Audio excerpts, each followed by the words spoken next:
Welcome to the Bear Pit Pod from Germany, Berlin, yeah. to be precise. We're on Craig's Stag Do.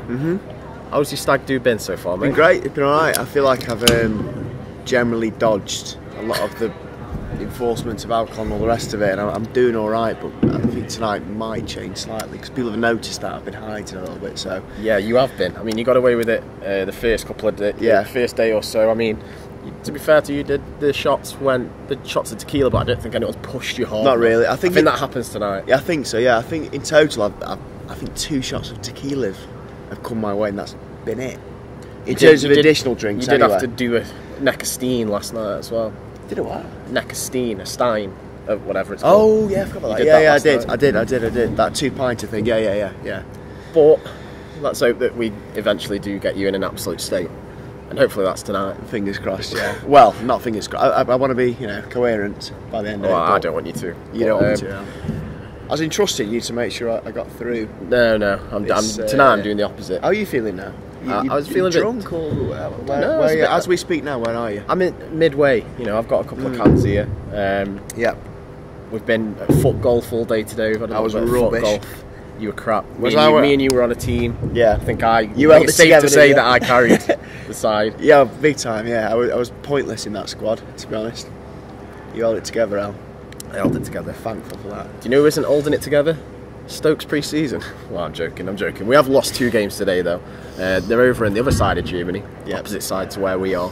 Which is a little annoying to me. As soon as I found out we come in Germany, I thought, have they arranged this around a Stoke pre-season game in Germany? It just turned out your Stag Do was on the same weekend in the same country, but opposite ends. Yeah, pure coincidence. I was a little bit of luck, so we've been done out of it there. But today we've lost 1-0, I think, to Meppen, and then 2-1 to Hamburg.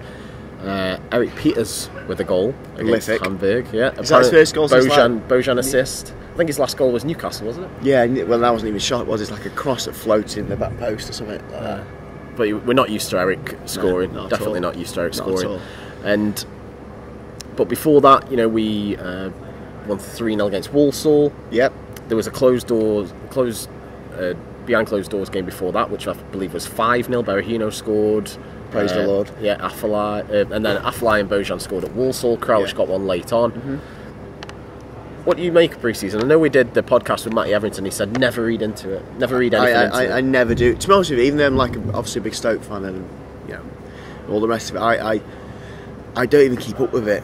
This podcast is helpful for me to know what's going on. Is the listener, because I assume you're going to tell me the results and the scores. I just don't. I don't get worried by the fact we might lose several, or I don't get over the top if we win several. It's purely fitness based for me. That is it. It's just getting match fit. Yeah, just getting back in shape. It doesn't have any touch of the ball at all. Yeah, exactly. Yeah, feel for the ball. And I think a new signings have been involved with the squad for a while now. I know Etebo joined this week. I think his first game was the other day. Excited. I mean, I'm pretty excited for Etebo, especially after his World Cup. Very good World Cup. He was getting a lot applauded. We were referenced, as in Stoke City referenced, several times during the TV commentary. I think it was way more than that. Ben Rowley was keeping count on Twitter. Was it? And I think it was in the 30s. It's ridiculous, isn't it? We got mentioned in the final. We did. And Zonzi when he come on. Yeah, there we go. Blackburn, Stoke City. Yeah. And Zonzi, winning the World Cup. I mean, he used to split the fans. I mean, some people thought he was lazy, and I think it's testament to the people who backed him and said he is a Rolls-Royce midfielder at proving what he is to win a World Cup final. He's immense. He's the best midfielder in my lifetime for Stoke by a country mile. And for those that couldn't see that, I don't know what they were watching. He was clearly great. And again, those that say he was lazy, I think they were missing the point. I think he just had that much time on the ball and he was casual because he was that good, and the best players ultimately get the most space and time and all the rest of it. He was well done, Stephen and Zonzi. Yeah, so really looking forward to Etebo, who's going to be in central midfield. I mean, him and Joe Allen, after Joe Allen signed that new contract, that is probably, you could say, one of, if not the strongest midfield in the Championship. It has to be the strongest, doesn't it? It's when we got relegated, a lot of the kind of the consensus around Stoke fans was that it's going to be a building process now. It might take 1 to 2 years. That's flipped within 2 months, hasn't it? And all of a sudden, it's well, we're favourites, we've got to go up. It's all or nothing sort of thing, it's shit or bust or whatever. And I've kind of bought into that now. When I look at who we've bought, who we've retained, and all the rest of it, I think I'd be extremely disappointed if we didn't go up automatically. I've got my heart set on it. I look on the bookies odds have come out. We are the 7-2 favourite across the board. Generally, there's quite a gap to the next teams. I think it's West Brom or Swansea might be next, but they're 5s or 6s. I mean, we are chucking the cash amount, and like I said, I'll be very disappointed if we're not top 2, and that seems very easy to say that now because it's a massive ask to gain automatic promotion. I'm not being flippant about that, but we're building the foundations for a team that has to compete in that league. And when I say compete, they have to dominate, I suppose. I'm not expecting a Wolves season of 90 odd points necessarily, but I think we've got to be in. I'm waiting for us to break every single record there's ever been. We've got to be around. Are you really? No, I'm joking, but if we make a few more top signings, which we look like we might be doing, I think it is going to be like a Wolves season, because I think the rest of the league aren't that strong. West Brom aren't strong. They haven't made many signings. They've got Darren Moore as manager. Swansea have let go with the majority of their talent. They won't be getting certain people back on loan. They've got Graham Potter, who's a new manager, completely new manager in the Championship. Then you look around, you've got Pulis at Borough, who can build on what he did last season, got them into the playoffs. Derby have got Lampard, but they're relying on bringing in young loan players. Purely like a momentum. Notts Forest are spending a lot of money. Who else do you start looking at then? Well, I don't know. I do feel it's the weakest Championship list of squads and teams I've seen for several years now, and I don't know. I hope I'm not being over the top here, which I probably am, because it's Stoke and you always kind of favour your team and the rest of it. But I think we're going to be in the top. Oh God, shoot me in the foot this one. I think we'll be in the top 4 throughout the season, and then eventually we will push on and finish in the top 2. And it's cool, isn't it? When you look at the betting odds and we're a favourite for the first time in 10 years, we're actually a favourite to win something. We're the favourite to be one of the better teams. Favourites to win a league. It's just great to be looked upon as like one of the big boys, I suppose. Definitely. And another one of those signings to try and push for automatic promotion was Zafobi. We got him in. Yeah. Well, I don't think we've spoken about him already on the pod. Proven goal scorer, what we need. He is. It's the weirdest signing I can remember for a long time, because the Wolves bought him a few months ago and then instantly loaded him out to us. I don't know how that works. Then we'll buy him in January. I don't know how the FA allow it, but whatever. Yeah, they will allow it. We've got it, and all good. And that was the weakest position in my opinion, was the striker. Juve for me, not having it. Berahino struggled. Crouch will do his thing, he'll contribute to the rest of it, but I think it's going to be a great plan B in the Championship. Yeah, 100%, but we didn't have that 20 goal a season sort of striker, and he's done it. I think he's perfect. He's exactly the sort of player we needed, and we've got him. Yeah, definitely. I mean, for me, he's what we've been missing for a while. I think he'd have done as a job in the Premier League. Yeah, 100%. Which the video I did the other week, I'm still annoyed now that we just didn't go for it in January. Yeah. Just go for a striker. I do think could have stayed up. I think the margins were so fine that I think 2 to 3 goals could have kept us up. They would have swung it for us. We'd have won here and there. And Juve missed some massive chances. In hindsight, and what a lot of people are saying, we're going to enjoy this season now. I feel we're going to enjoy this much more than if we'd have scraped staying up and then push for mid-table again. Potentially, if we do go up and in 9 months' time we look back on this season having gained promotion, we go, relegation wasn't that bad, was it? It gave us this season, but it's all about ifs, isn't it? Well, I don't want to go back to it, but if everyone can remember my infamous scenario where I said, do you finish 9th forever, or do you go down another season like Newcastle did that time, come back up, win the lot, celebrating every week, most weeks, and everyone was like, remember? I completely agree with that, but as much as I do get that, and if we do achieve promotion instantly, which would be great, what is the point if we're not forever aiming to be in that top flight? If we kind of concede that we'll go down because it'll be exciting, but I don't know what. I suppose what is the point of being a football fan of Stoke? I think it's just because we were achieving nothing. There was no cup runs. Yeah. There was no joy. For me, being in the Premiership and finishing 9th consistently, it purely increased the likelihood that we might win a trophy. Yeah, and that's what I ultimately want from Stoke. When I look back on my life, when I'm 89 or whatever, I just want to look back and think, do you remember when we won the League Cup, the FA Cup? And I think being in the Prem purely increased the likelihood of us doing that, and that's why I wanted to be there, because we're not going to win in the Championship generally, are we? Never know. Never know. Well, yeah. Other players we've got in, Federici, goalkeeper. But I suppose that also brings me on to the outgoings, and Butland's one. That's still a big talking point. All his destinations seem to have gone. Possible destinations, but Chelsea could lose Courtois, and that could open up a revolving door. Schmeichel maybe, or Butland to Chelsea. If Schmeichel leaves Leicester, would Butland go there? Even though they've just brought in Danny Ward from Liverpool. Well, what did he say there, Butland? He said he doesn't want to make that career side step. He doesn't want to go to a Premiership club that's mid-table. Yeah, Wolves. They got Rui Patricio. I love that, by the way. I love that. We don't want Wolves nicking our players. That was good. West Ham have brought in Fabianski from Swansea. Arsenal got a new keeper in. I can't remember his name. Not Timo Werner. Someone. So yeah, I mean, there isn't many options for him. Liverpool just brought Alisson. That was one of his big rumoured destinations. Definitely out of the window, yeah. So I don't see where he can go. I think it's insane. I think getting Allen to sign a deal was amazing by the club. If we keep Jack Butland, if you would have given me, if you said to me, you know, bet your mortgage on Butland going, I'd have said, yeah, definitely. No, not in a million years we keep hold of Butland. And the fact we are even in the position now where I think it's a likely possibility is mind-blowing. Mental, innit? Mind-blowing. And you know, if we do keep hold of him, hats off to the club, and Butland specifically, because it takes a lot of balls when you've got such a short football career to make the most of it, because to drop a division. I don't blame Butland if he goes. Fair enough, mate, go for it. And if he wants to concede potentially a season in the Championship, when he's clearly better in the Championship, you've got to. He'll be going as a legend. For me, I think it was all at that turning point at Leicester with the mistake he made when he fumbled it into his own net. Maybe. I think he felt guilty, so crying on the final day. That messed up his England chances. Pickford had the number one. It really does. Throughout the World Cup, and the interest in him has dropped due to that. Yeah, so, massively. You never know. I think there's a real chance of him staying. And quite simply, he stays. We've got the best keeper in the Championship. Full stop. 100%. Full stop. Which is why we're going to go and record record points, break every record. Another departure that's already gone is Shaqiri. Gone to Liverpool. Best of luck to him. I mean, there's been a lot of talk. People again, like Nzonzi. Some people think he's lazy. Some people openly realise he was our top scorer, most assists, most chances created last season. If it wasn't for him, we'd have been down a lot sooner. And other people say, he wasn't putting it in towards the end of the season. Where do you lie? I think he's a class player that we were blessed with and should have enjoyed every moment we had with him, and now he's gone.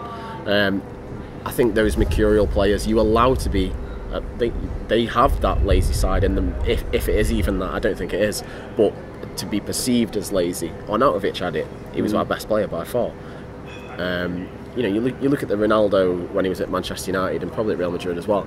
The rest of the team compensate for players like that because you know that they have the ability to change a game. I've seen a quote somewhere, I can't remember who it's by, but when Ronaldo was at Man United, they'd let him. Other people would fill in his place let him go and have this sort of free role because you know he could change a game. You let him do him. Yeah. So for me, I was well behind Shaqiri. I'm loved completely torn on the Shaqiri thing, and I feel almost guilty saying it, but I'm a little bit against your point. I can't. He scored 8 goals. He's involved in 12 assists or something like that, or something like that. I don't know. I can't put my finger on it. I just still feel he was ultimately a 6 out of 10 for Stoke. A tad disappointing. I don't know if I was expecting miracles or too much of him, but I just think he went often missing.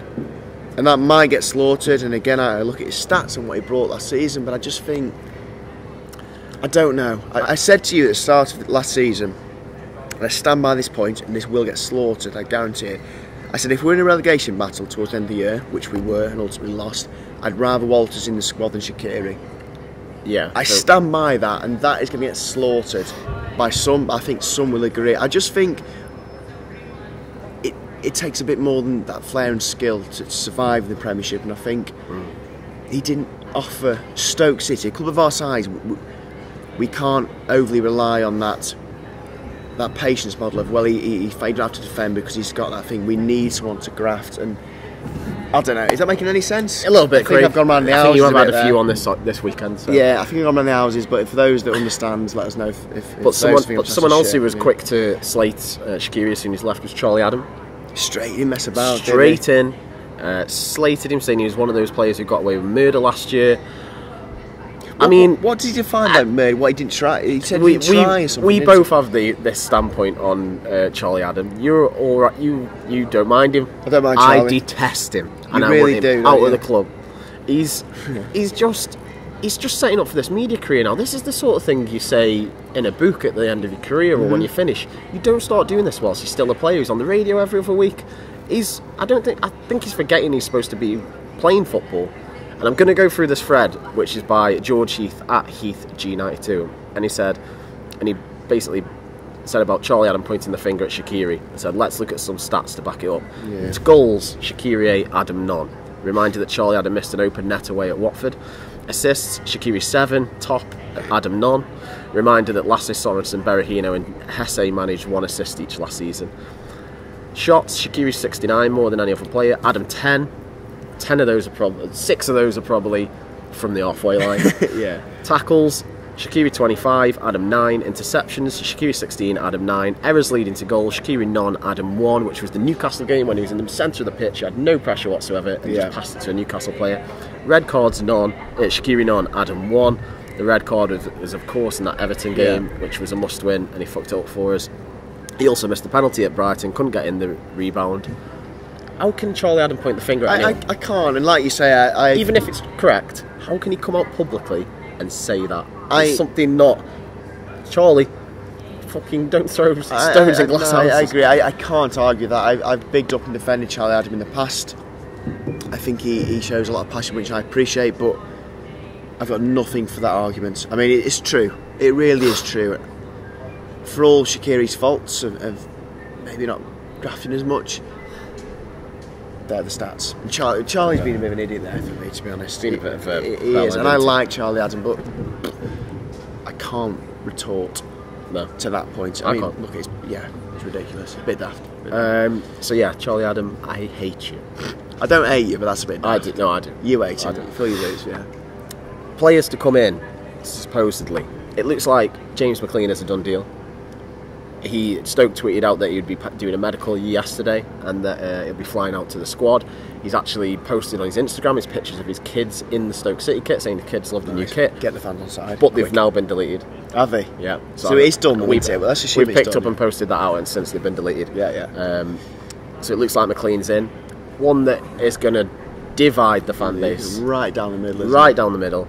People are either going to, look at his political views or statements. All I will say is, I mean, we haven't got time to get into all that stuff now. But all I will say is, certainly aren't qualified enough. No. All I'll say is, and this isn't me saying one way or the other, but Bear Pit posted the statements he put out to Dave Whelan when he's at Wigan for the reasons why he didn't wear the poppy. And I'm not agreeing or disagreeing, but I think just have a read of that and then make your mind up. Make your mind up, because I think a lot of people have slaughtered him without kind of looking at his reasoning. I'm not saying his reasoning is right or wrong, but just read that and then your opinion is definitely. I mean, I put that on the page just to put up his point, just because he's going to be a Stoke City player. People can read it, make their own minds up. They can still hate him, they can still like him, whatever. But even when I put that up on the page, I went through the comments. The first one saying fair enough, but the rest, again, are all 50-50. So I think that's the way it's going to be. Yeah. There's some people saying they're going to boo when he's playing, which I don't. Booing your own player, I just can't get my head around. No. I just hope it doesn't turn into something that's, it's all going so well, it all looks great. I hope this isn't something that's going to upset it. Yeah, I don't think it will, and I don't give a shit about kind of politics and all that bollocks. I'm not even going to go into it. If he does it for Stoke on the pitch, that's what he's there to do. That's all I care. And I think, very, very sneaky suspicion here, that I reckon he'll down very well with Stoke fans. Really? Eventually. Yeah. Win him over. I think he'll have a great season. I think win him over. Despite all the political stuff, he's a very passionate player and he puts a lot out when he's playing, so I think it'll be a good signing. So that's McLean in, it seems, and I think the fee's around 5 million from West Brom. From West Brom. Mm-hmm. The other one that was a saga that went on for a while was Ritchie. 15 million was the reported fees. Some people said that we'd bid 12. We couldn't get to the agreed amount. Newcastle wouldn't let him go unless they got someone in. They haven't managed to do that. Yeah. We obviously posted out on the page that it was done, which we believed it was, because it came from a very reputable source. Yeah. I'm not going to say who it is, but I think a lot of people have worked it out. But for one reason or another, it's just not doesn't seem like it's going through. I don't think Newcastle can get him in. I can't get someone else in, sorry, and I don't think we're going to get him, which leads us to, which is a massive shame, 50 million, which leads us now on to Tom Ince for 10 million from Huddersfield. Yeah. How do you feel about this one? I think Tom Ince is great. I think he's a very, very solid Championship player, and I think he'd do amazing for us. And I mean, the market's gone bonkers, but 10 million I think seems reasonable for valuation, really, which sounds daft. But I think that's 26. I think that's generally about right. And thumbs up from me. Previously was sold under Gary Rowett at Derby. I'm not sure if it was down to him. No, I think he wanted to. I think he saw potential with Huddersfield as he was kind of proved correct. I don't think it was Rowett. I think he wasn't good enough. I'm guessing here, but I think Rowett appreciates the value of Ince. I'm not sure how I feel on this one. I've never been Ince's biggest fan. I think he's got thoughts above his station, and that probably. You don't like the fact that probably comes through his dad. His dad just meddles so much. You know, remember when they did that tour when they were going to every ground because he was the bee's knees, and he was into Milan, and they went to all these places, and I think he ended up signing for Blackpool. He's originally turned us down at one point before. He has, yeah. I don't know about this one. I think he can do it in the Championship, and that's absolutely fine. If he scores 10 goals or more, helps get us up, fine, I'll just accept it. But for me, the 5 million more and getting rich, you can also do it in the Premier League if we get there, and probably definitely a better player. That one, I'm just gutted we've missed out. 100%. Rich is clearly a better player, but I think it's out of our hands. I don't think it's like we've taken the decision to stop pursuing Richie. I think it's just out of our hands. But we're with a Derby fan who's out on the Stag, and he thinks, he described Ince as a 1 in 4 player, which sounds very familiar to maybe Shaqiri potentially. But we were singing Super Gary Rowett in his face last night. Yeah, it was quite funny. That was. It was quite funny. Let's have a look. I did quickly put out a tweet and. Got anything, Matt? Yeah. Are there other questions? Some questions. Yeah. I'll see if we've got any, but we've got one on Twitter. I'll have to have. Oh God, John Percy's just tweeted. Oh, there we go. Breaking news: Ince medical on Sunday. Stoke squad looking strong ahead of new season. That's breaking, isn't it? It's good. That's literally breaking on the podcast. Very good. That is well. Well done. Let me get into one of these questions, and then I'll post that out, and you can have a look. Why are we still persisting with Hogard? He's 26. He's not going to get any better. Surely either Golley, Gollai, should be stepping up, or we get a decent young keeper in. On the basis, is Bursic still a bit too young? Why are we persisting with I completely Hogard? Agree. I completely agree. The what was the season before last? He kind of was thrown in, wasn't he? Yeah. And you're right. He's 26. The mistakes he was making, even in the Prem, would kind of contribute towards any division. It's not like it was amazing strikes that was beating him. I completely agree with that. I don't think Hogard's going to be good enough for us from what I've seen at all. He's 26. I think we should have a look at the Facebook questions. I am still typing out this bloody post. So we put Tom Ince having a medical on Sunday. I think Tom Ince is. I mean, he went up with Huddersfield. We're looking for those that have done it before, and that's case in point, isn't it? He's the sort of player that's obviously experienced promotion before, and we need to fill a squad with them sort of players. And I mean, we've been in the Prem for 10 years. It's not like we're littered with players that have experienced promotion at all. I mean, Ryan Shawcross several years ago and all the rest of it, and Tom Ince has got that in his kind of locker. He knows what it's about, and I think it's a solid signing. You're not convinced? Not 100%. You seem very pessimistic about, but I think it's a good sign. About Tom Ince. Do you know what? I think it's more a personal vendetta. I know. I've just never liked him as a person. Yeah. I think you're wound up by the fact is his dad's touted him to every club going and all that sort of stuff. Put that aside, Al. And look at him on paper. And just a personal thing. I've been in I've not, but all my friends have been in a minibus next to him on the motorway for about 25 minutes. This is where he's, and he was using his phone all the time, so it just comes across as a bit of a bellend to me. But he's a Stoke City player now, and we have to support them all, don't we? Quite almost. Right, we have got some more questions on the Facebook, so let's have a look at some of these. Andy Poynton asked about James McLean, but we've already done that. Mm-hmm. Sam Brown, will Bojan be given the chance, or do you think he'll go? He's started pretty much every game in pre-season. I'm going to give you a little bit of inside info here. Oh God. Right, very good, the exclusive. I won't quote the people who told me. Should I quote the person? Anyway, someone in the background team recently recruiting, I'll say that much. Right. Bumped into a mate of mine on a night out recently, and he said that Berahino is a massive. Can I say who it is? Yeah. Fuck it, I'll go for it. Kevin Phillips. he bumped into on a night out, and he said he's a massive fan of Berahino, and he's going to tear up the Championship. He thinks he's a quality striker. Bojan, I forget the specific phrase he used, but he doesn't think he's going to cut it in the Championship. Really? Yeah, that's Kevin Phillips. I mean, it could be tripe, I don't know, but... Exclusive for you there. Yeah, there you go. Exclusive for you. Thank you for that question, Sam Brown. Sean Bostons, if Scholes and Cartwright performed like this for Bet365, how long ago would they have been fired? We've done it. We've done this to death at this point. There's nothing more we can say on Scholes and Cartwright. I agree. Recruitment's the reason we got relegated. They should have been moved on, or there should have been some sort of inquest. I don't know what more we can say. And they would have been fired because I know what Denise is like.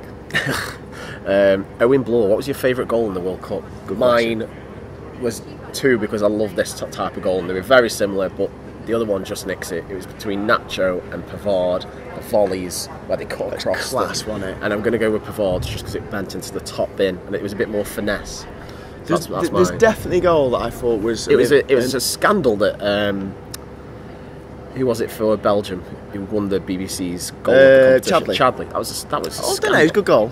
It's a scandal. I think Pavard's was better, but I think Chadley's, give it some credit, I think it's quite good. I thought it was quite good. Team. You know what my favourite was, actually, and I think you'll disagree, I think Messi's against Nigeria. Oh, it's a great touch. That was. Have you seen, 2 touches in the space like of that, half to bring it down. Absolute Perfect place, finish. Phenomenal. Yeah, I think Messi's for me, I think it's great. Let's have a look. Is there any more? Lewis Adams, and what signings would you like to see? I'd love to have seen Richie. But it looks like if we get McLean in, Ince in, that looks like it's a winger's done. Yeah. Where else then? If we keep Butland... I was going to say keeper, but I mean, I still am assuming that Butland will go. I just don't see how we can keep hold of him, and that makes me worry, because what have we got? As somebody mentioned, Hogard, no chance, and then we've obviously got Thingy Bob that came in as well. I think we still need to be very prepared for the possibility of not having Butland keeper. I mean, that's all ifs and maybes, I don't know. And my pick, which it would have been Angus Gunn, has gone to Southampton in a 15 million deal, so we were punching above our weight thinking we could sign him. It turns out. And Hughesy must have been listening to the pod whilst he was still here. But that is basically us covering off the people's questions. Also, Ken Toft asked about the 2 losses in pre-season, but we've already covered that. So thank you everyone for your questions. Next up is pretty much the start of the season. Leeds, away. Yeah. Going to be interesting, isn't it? It is. And you were raging on the video that you did in midweek about the prices. Yeah, 39 quid. 39 quid. And Leeds away, and it was a shite allocation, but they've now bumped that up and given us an extra £1,000. It's like 2.5 now, isn't it? Something, 2.5. But it's £39 for Leeds away. A few people have understandably come back and said, well, the Championship and Football League don't have the Sky money, so they've got to generate this revenue via other means. I kind of get it, but I'll revert to my original point. In what industry would you pay more for less? Yeah. How's football different?